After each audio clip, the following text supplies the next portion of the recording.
Welcome to VINDAL'S concept. Remember that we have done series of videos. I am very happy that you have made me to reach my 1,000 subscribers. You are the reason why we do this all this while. We keep coming up with different videos just to give you the best experience. Thank you for helping me to reach 1,000 subscribers. However, today I want us to look at this question in circuit analysis.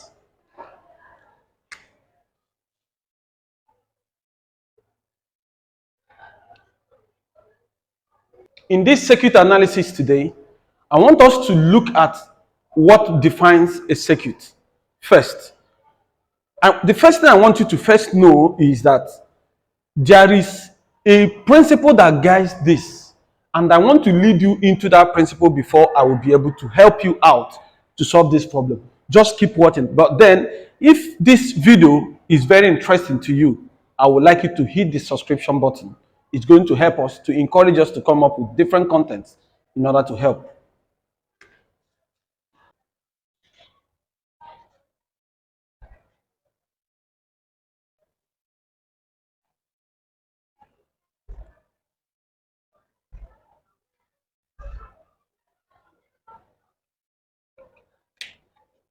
Now, look at this circuit. If you look at this circuit, you notice something. Now, but before I go there, remember, I can use this symbol to represent. Ohms, resistor. I can also use this one to represent resistor. So now, before I go into talking about how to deal with this, I first want you to know what is called parallel arrangement.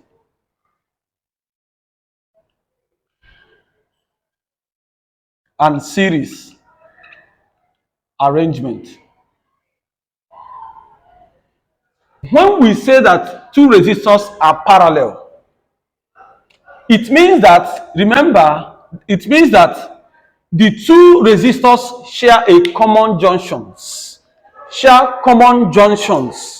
There is a junction here, call it junction A, and there's another junction here, call it junction B. Now, because 5 brought one wire, and these lines represent wires. One wire from 5 ohm resistor put, so one terminal from 5 ohm resistor put one leg at A, and the other terminal put another leg at B.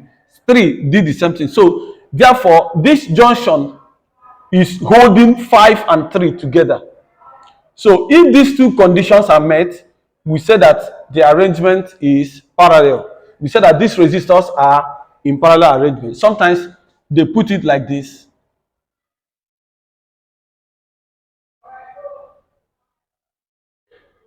So this is still the same thing. 5 ohms resistor. Parallel arrangement. This is the way. So you also see that 5 in A and B, 3 in A and B. So this is what we call parallel arrangement. Now, I hope you got that.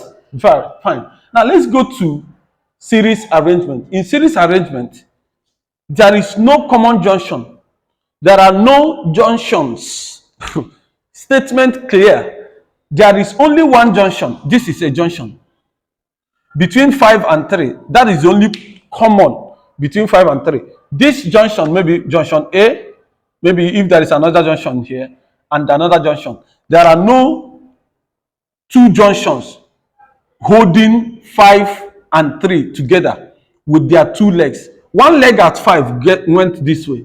One terminal of 5 ohm resistor entered the other way, and one terminal of 3 ohm resistor entered a separate way. So these two terminals from 5 and 3 are not joined together. Only one terminal from 5 and 3 are joining together, side by side, one before the other. We say that such arrangement is called series arrangement. I don't want to go into telling you the voltage and the current of a series and parallel. I will do that in a separate lesson. But my concern here is, how do you find the total resistance of a circuit? That's my concern. Now, if it is series, if it is parallel, how do you find this? So we are going to say that I'm going to say 1 over R is equal to 1 over 5 plus 1 over 3. This is a simple fraction or simple equation whereby the LCM is 5. 15, whereby the LCM is 15R. So I'm going to have 1 over R times 15R is equal to 1 over 5 times 15R plus 1 over 3 times 15R. So that R we cancel 5, R we have 15, which is equal to 5 into 15 is 3. So we have 3R plus 5 into 15 is 5. 3 into 15 is 5. We have 5R. So this is 8R is equal to 15. So R is equal to 15 divided by 8 ohms. This is the resistance of a parallel arrangement. This is the total resistance. That is the resistance of this and this combined together. Their effective resistance. That is their resultant resistance. That is the total resistance. That is the combined resistance of this circuit is 15 over 8. But what about this place? When it is in series, series is just given as 5 plus 8. 5 plus 3. So R is going to be 8 ohms. So what are you noticing? You notice that when they are connected in series, the total resistance is big. So there is a lot of load in a series arrangement, but then a few load is given in a parallel arrangement because 15 over 8 is not going to be anything less than 1 point. It's just going to be 1 point something. Considering the principle we learned just here, let us apply them in solving this circuit and finding the total resistance of this whole circuit between point A and point B. Now, all I have to do is first, I'm going to consider 3 and 2. Now, the question I have to ask myself is, between 3 and 2, are the two of them having two junctions? Is 3 ohm resistor and 2 ohm resistor having two junctions? So there is one junction here, let me call it small a, and there's another junction here, let me call it small b. Is terminals from 3 putting the leg at B and terminals from 3 putting the leg at A? No. So if these two conditions are not met, what I mean is that one leg at A is putting at B and one leg at 3. 2 and 3 are not sharing two junctions. Therefore, the two of them are in series. So what do? I will add the two of them. Now let's keep going. There is a junction here and there is a junction here. Since 5 and 6 are sharing two junctions, 5 put one terminal at B and 6 put one terminal at B at the same time. 5 put one terminal at B and 5 put one terminal at A and 6 put one terminal at B. So 5 and 6 are sharing two junctions. Therefore, the two of them are in parallel. So I'm going to have 1 over 5, 1 over R equal to 1 over 5 plus 1 over 6. So this is going to be 30R equal to 1 over 5 times 30R plus 1 over 6 times 30R. So this is 1 over R. So this is 30 is equal to 5 into this is 6R plus 5 into this is 5. 6 into 30 is 5, so I have 5R. So this is 11R equal to 30. So R is going to be 30 over 11, which is 2.6 ohms. 30 divided by 11. 2.7 ohms.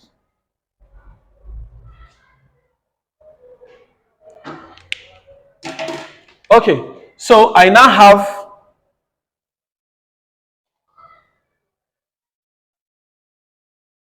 this is 2.7.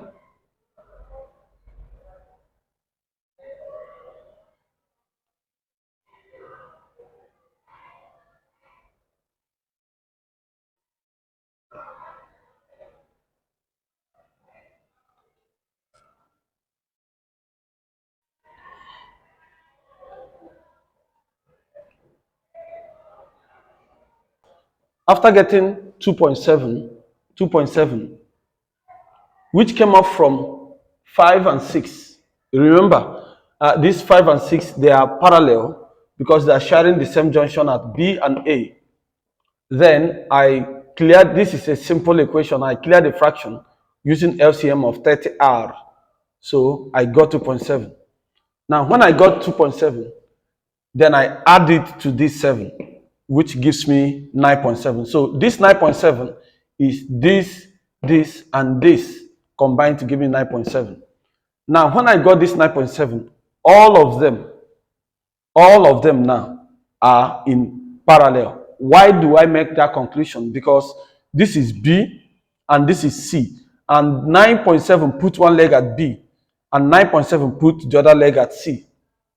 When I mean leg, I'm just talking about the terminals or the wires. One wire from 9.7 at B and the other one at C. 12 also put one wire at B and another wire at C. So 5 also put one wire at B and another wire at C. Now, because all of them, 9.7, 12, and 5, 9.7, 12, and 5, all of them put their legs at B and at C. Because of that, I conclude that the three of them are parallel to each other, are parallel resistors. So this is how I solve for parallel resistors. 1 over the total resistance, or yes, total resistance is 1 over 9.7 plus 1 over 12 plus 1 over 5. So I just use my calculator. 1 divided by 9.7 is 0.10, plus 1 over 12 is 0.08, plus 1 over 5 is 0.2. So at the end, I have 2.6. Now remember, that is everything here. Remember, there is another one. So everything here has been collapsed to 2.6. So when I add it to 9, I have 11.6. And that is the solution for the whole of this circuit analysis. Thank you very much. Remember, if what I did in this lesson is very interesting for you, or if it were able to help you, please don't forget to share, like, and subscribe. And also ask a question anywhere you find it difficult to understand. Thank you for being part of this class, and get ready for the next.